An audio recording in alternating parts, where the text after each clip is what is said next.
با سلام، محضر حضرت آقا و شما خیل عمامه بستران ولایت همراه با هم یه دهم بخونیم برای شادی روح مقام عظما. آماده؟ 1، 2، 3.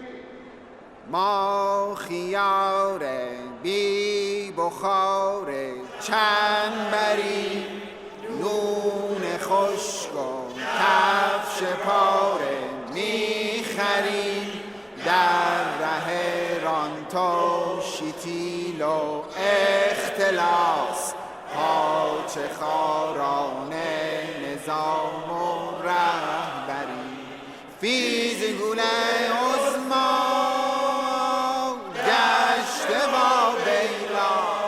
حالا بیا کی میشی راحل مثل روح الله، سید علی اهل دود و منقله، این روزا افتاده توی تله، با بسیج و سپاه بالمعتله، با فشار و فتنه های بی امان، نقشه عظما شده نقشه براب، میخوریم ما حب جیم و الفراب، سید علی بنشین و کشکت را بسان، این نظام ما درب و داغان است.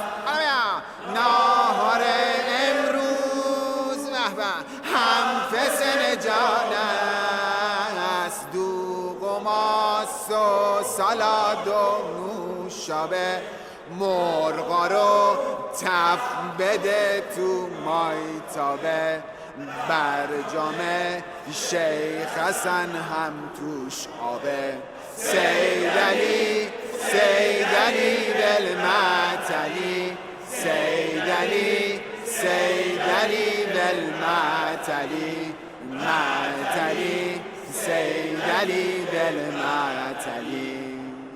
طیبا کل قابلماتکم. مدافعان دیگ مرغ و فسنجون آماده باشن که بریم واسه نهار. با شمارش من 1، 2